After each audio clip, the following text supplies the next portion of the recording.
ఈ కథ ఒక వ్యక్తి గురించి కాదు, ఈ కథ మన అందరి గురించి. ప్రతిరోజు అదే ఉదయం, అదే ఆలోచనలు, అదే భయం. అతను పేరు అవసరం లేదు, ఎందుకంటే అతను నువ్వే కావచ్చు. ప్రతిరోజు నిద్ర లేవగానే ఒక ప్రశ్న, నేను సరైన దారిలో ఉన్నానా?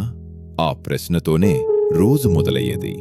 బయటికి చూస్తే అతను నవ్వుతాడు, లోపల మాత్రం యుద్ధం జరుగుతుంది.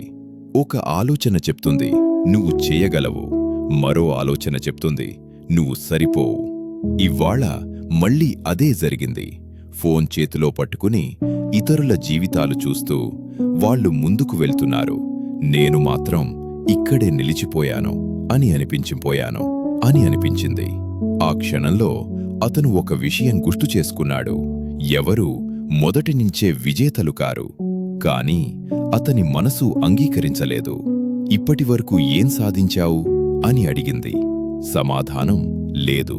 అది బాధ కాదు, అది భయం. భయం ముందుకు అడుగు వేయడానికి. అప్పుడు అతను కిటికీ దగ్గర నిలబడ్డాడు. బయట సూర్యుడు మెల్లగా అస్తమిస్తున్నాడు. ఆ వెలుతురులో ఒక మాట వినిపించింది, బయటనుంచి కాదు, లోపల నుంచి. ఇంతకాలం ఆలోచించావు, ఇప్పుడు ఒక్క అడుగు వేయలేవా?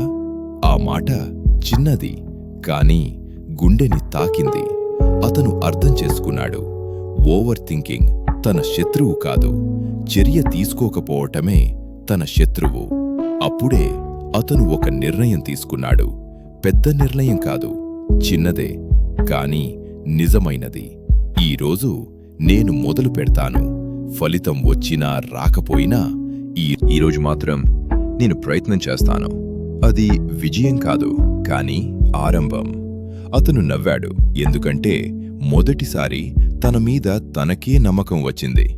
ఈ కథ ఇక్కడ ముగియదు, ఎందుకంటే ఈ కథలో చివరి పాత్ర నువ్వే.